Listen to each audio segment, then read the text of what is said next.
조달청 보고드리겠습니다. 국민주권정부 출범 이후 조달청은 공공구매력을 전략적으로 활용해서 혁신기업과 AI 산업의 성장판 역할을 하고자 했습니다. 우선 정부가 위험을 안고 혁신적인 제품의 첫 구매자가 되는 혁신조달을 강화했습니다.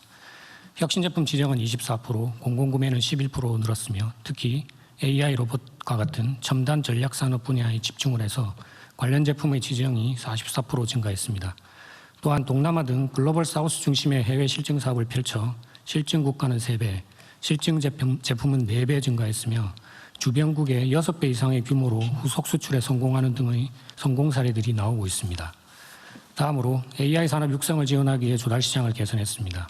지난 1년간 AI 우수 혁신 제품 신규 지정은 90% 증가했고 AI 소프트웨어 서비스 계약도 크게 증가했습니다. 특히 AI 기업들이 조달 시장에 쉽게 진출할 수 있도록 납품 실적 면제, 입찰 가점, 계약 절차 간소화 등 진입부터 계약까지 전방위 지원을 강화했습니다.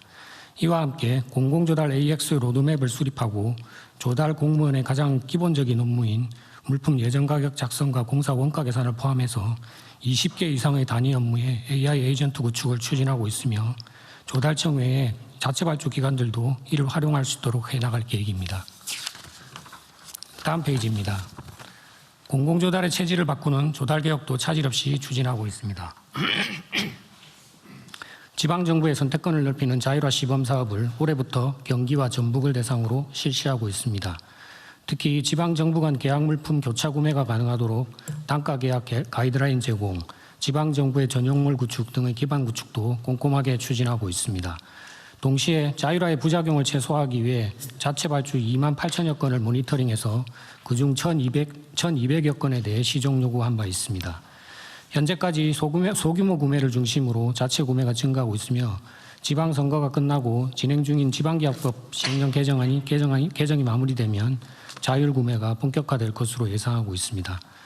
아울러 지방주도 균형 성장을 뒷받침하기 위해 입찰 가점, 동일 조건 시 지방제품 우선 구매, 경쟁 없이 구매할 수 있는 범위 확대 등을 통해서 특히 비수도권으로 공장을 이전한 기업, 또 인구 감소 지역 소재 기업 등이 큰 혜택을 볼 수 있도록 지원 방안을 만들어서 발표한 바 있습니다.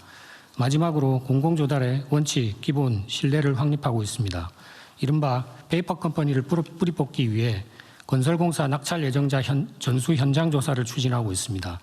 올해 시범조사를 통해 부적격 업체 20%를 낙찰해서 제외시켰고 입찰자가 약 30% 감소하는 등 시장 정화 효과를 간접적으로 확인하기도 했습니다. 행안부 기획처의 협조로 조사 전담팀과 인력을 확보한 만큼 하반기에는 더욱 엄정하게 조사하도록 하겠습니다. 물품 구매 분야에서는 입찰 보증금, 입찰 수수료, 심사 포기자에 대한 과징금 부과 등 경제적 부담을 지우는 방식을 중점 추진하고 있습니다. 이와 함께 중대재해를 일으킨 기업은 공공조달 시장에서 낙찰받기 어렵도록 감점을 신설하고 또 감점을 상쇄할 수 없도록 개선하는 등 임낙찰 제도를 개선했습니다. 앞으로도 공공조달의 개혁을 완수하고 국민과 기업이 성과와 변화를 체감할 수 있도록 보다 적극적이고 창의적으로 현장 문제를 해결하는 데 최선을 다하겠습니다. 이상 보고를 마치겠습니다. 네. 이제 많이 개선된 것 같아요. 지금 이제 보통 이제 조달청이 하는 일이 구매, 공사, 용역? 예. 이 세 가지 종류인가요? 또 있나? 예, 크게 그렇게 보실 수 있습니다. 근데 이제 구매는 하도 종류가 다양하니까. 예. 네. 그 중에 예를 들면 조달을 할 때 특정 업체하고 짜고 발주청이 스펙을 이제 소위 심는다 그러잖아요.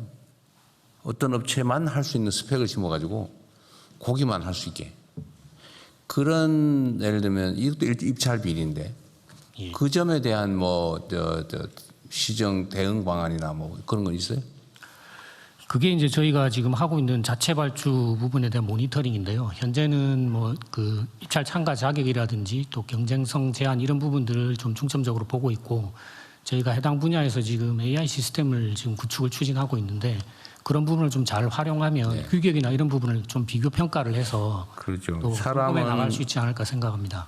사람은 어쨌든 인연이나 매수나 유혹이나 억압이나 이런 것들 때문에 의사결정이 왜곡될 수 있는데 인공지능은 그러진 않겠죠. 일단 1차 검수를 한번 해보는 것도 방법이긴 할 것 같고요. 그다음에 예를 들면 지방 정부들이 또는 지방 정부나 뭐 공기관들, 공공기관, 공기업 이런 데가 하는 걸 감시를 한다 그렇게 말씀하신 것 같은데 예. 조달청 자체는 그런 위험이 없습니까? 저희가 뭐 그런 부분이 없다고 말씀드릴 수는 없을 것 같습니다. 신경을 좀 써야 될 것 같아요. 예, 저희 내부적으로도 감사 감찰 기능 등을 활용해서 좀 철저히 좀 하시도록 하고요. 그렇게 하겠습니다. 어쨌든 일선에서 그런 지적들이 많단 말이에요. 그다음에 기존 업자들하고 짜고 신규 업자가 못 들어가게 틀어막는다. 예, 예. 기법은 아주 다양하다. 온갖 방법이 다 있더라고 보니까. 그런 점들을 좀 현장 의견을 많이 들어가지고 네네. 시정을 좀 잘 해주세요. 네, 그렇게 하겠습니다. 정부가 주요 수요자인데 이런 식으로 시장 왜곡을 하면 안 되겠죠. 그리고 전에 내가 기억이 날 듯 말 듯한데 이 공사 원가 계산할 때 예. 표준 품셈으로 할 거냐 무슨 뭐라더라 기존에 있던 거 통계내 가지고 하는 걸 뭐라 그래요? 실적 공사비라고. 실적 공사비야.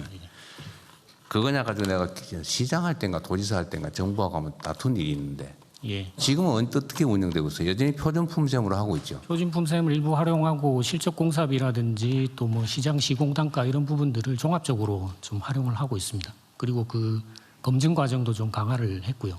그게 논리가 좀 묘하던데 건설사들을 살리기 위해서는 표준 품셈으로 해서 비싸게 줘야 된다 이런 주장을 하더라고요. 그 이상하잖아요. 아니 시장 경제 원리에 따라서 실제 시장에서 통용되는 가격으로 하면 되지. 네, 적정한 논리는 아닌 것 같습니다. 예. 그때 어쨌든 그 논쟁 때문에 제가 한참 싸웠었는데, 그것도 한번 점검해 보시고요. 네, 그렇게 하겠습니다. 그다음에 입찰 그 페이퍼 컴퍼니들 만들어가지고 입찰하는 거 있잖아요. 예, 예. 여기 30% 줄었다고 하네. 예. 이게 30%도 더 될 것 같긴 한데 지금은 전수조사를 하고 있어요? 낙찰된 경우에? 예, 지금 그 5월 달까지는 저희가 아직 인력 확보가 안 돼가지고 시범 조사를 했고요. 그래서 이번에 그 전담 부서하고 인력이 확보가 돼서 7월 달부터 본격적으로 전수조사, 낙찰 예정자 전수조사를 할 계획입니다. 그러면 페이퍼 컴퍼니로 장난해서 입찰을 해서 낙찰이 된 게 밝혀지면 어떤 제재가 있어요? 그거는 일단은 그 계약을 그대로 진행할 것인가 여부는 판단을 해서 저게 문제가 있다고 아니 생각하면 페이퍼 컴퍼니라고 하면 당연히 그건 박탈이죠. 예, 예. 박탈 외에 추가의 제재가 뭐냐 이 말이에요. 추가 제재는 이제 뭐 영업 정지 쪽으로 연결이 될 수도 있고요. 등록 기준을 어차피 미달했 뭐 종이 회사인데 뭐 영업 정지 하나만 하지 그 뭐 영업 안 하고 있는데 네. 그 말고는 또 뭐 있어요? 뭐 부정당업자 제재 사유에 해당되기 되면 이제 뭐 벌점 부정당업자 주고 제재 또는 뭐 그 제재를 가름하는 과징금 이런 처분이 가능합니다. 과징금? 과징금은 뭐 얼마나 있어요? 지금 과징금이 두 가지가 있는데요. 그 경미한 위반 같은 경우는 계약 금액의 10%, 그다음에 이제 그 실질적인 경쟁이 안 되는 상황이 됐을 때. 근데 그 계약 금액의 페이퍼 30%. 컴퍼니라고 하면 과징금도 의미가 없는 게 안 되고 회사 문 닫아버리면 그만이거든요. 회사 뭐 어차피 자꾸 뚝딱뚝딱 만들 건데 한 40만 원만 주면 만들잖아요. 실제 과징금을 부과해도 그 집행 가능성이 좀 떨어지는 그렇죠. 문제가 있습니다. 그래서 해결책이 뭐냐면 입찰 보증금을 받는 거예요. 예. 입찰 보증금을 어차피 낙찰되면은 입찰 보증금으로 계약금 대체할 거 아닙니까? 예. 예. 그리고 그 입찰 보증금도 못 낼 회사가 정상은 아니죠. 자기가 계약되면 잠깐 예치하는 거니까. 예치된 사람만 하고 만약에 그 페이퍼 컴퍼니다 그러면 몰수한다고 하면 그러면 페이퍼 컴퍼니 다 사라질 거예요. 다만 이제 왜 입찰 보증금을 내야 되느냐 정상적인 회사가 뭐 그런 게 있을 수 있는데 그거야 뭐 입찰 보증금 규모를 정할 수도 있겠고요. 어쨌든 그래야 실제 제재가 되겠죠. 예. 계약금이 한 5%를 내게 한다든지. 지금은 물품 대금이 분야만 지금 입찰 보증금을 적용을 하는 걸로 지금 방안을 만들었고요. 계획은 근데 그거 뭐 꼭 법률 법률 없이도 할 수 있는 거잖아요. 예, 법률 필요 없습니다. 예, 뭐 잘 만들어서 그걸 하면 아마 싹 한 40% 50% 사질 거예요. 예, 근데 요즘 그 건설업계가 좀 어렵다는 얘기가 있어가지고 업계 의견을 좀 들어보고 좀 그러면은 수준 조정을 해야 될 것 같습니다. 이행 보증보험 같은 거 하면 되죠. 이행 보증은 이미 계약할 때 아니 그거 말고 제출하고요. 입찰 보증금을 예, 현금 말고 네. 증서로 내게 하면 되죠. 예, 보통 입찰 보증서로 제출합니다. 그러니까 그거 하면 저 보증금의 총액의 1~2% 내는 거 아니에요? 네, 그렇습니다. 그리고 1,000만 원 해봐야 2만 원만 20만 원만 내면 되는 거잖아요. 그럼 건설사에서 전혀 부담되지 않을 것 같은데. 네, 그리고 그 입찰 보증을 받으려면 이제 그 신용평가 등급이라든지 이런 또 그 평가사에서 평급을 그거 1,000만 원 평가를 받아야 되기 때문에 몇천만 원 좀 입찰 보증금 저기 보증도 못 받는 회사가 그 뭔 사업을 하겠어요. 그죠? 하여튼 너무 과하게 보호하지 말고. 네, 적극적으로 검토하겠습니다. 그리 어려운 일은 아닌 것 같아요. 다른 부처들도 마찬가지입니다. 뭔 계약하거나 이럴 때요. 그 가짜 진짜 많거든요. 요새는 공정하게 한다고 가격 경쟁을 안 시키고 다른 경쟁을 시키니까 경쟁률이 거의 가격 대비해서 나머지 거의 추첨에 가까워져서 이게 경쟁이 아니고 거의 추첨에 가까워지다 보니까 가짜 회사 잔뜩 만들어가지고 완전히 뭐 복골복 비슷하게 주택공사에 무슨 땅 살 때도 그러더라고요. 택지를 워낙 싸게 분양을 하니까 그냥 어디 국토부 장관님 건강이 조금 안 좋아서 잠깐 나갔다. 잠깐 너무 회의를 길게 했나 보다. 어쨌든 땅 살 때도 그래요. 땅 분양할 때도 그러고 하여튼 그런 게 너무 많아요. 가짜 회사 만들어가지고. 그거는 아예 조금만 신경 쓰면 실제 회사들이 손해를 보잖아요. 정상적으로 영업하는 회사들이. 편법으로 회사 한 100개 만들어가지고 막 소위 벌떼 입찰을 그럽니까? 그게 사회적 낭비잖아요. 이 범법을 하는 사람들이 돈을 벌고 선량한 사람들은 피해를 보고 이런 거 각 사회 부문에 있는데 특히 공공 영역에서는 그거 불가능하게 만드세요. 각 부처들에서 뭔가 계약을 하거나 이럴 때. 제재 방법 조금만 생각해 보면 다 나오죠. 보증금 내기하고 다 조사하고 가짜 페이퍼 컴퍼니면 몰수해 버리고 그거 한다고 하고 정확하게 하기만 하면 싹 사라져요. 안 하니까 생기는 거죠. 네, 우주항공청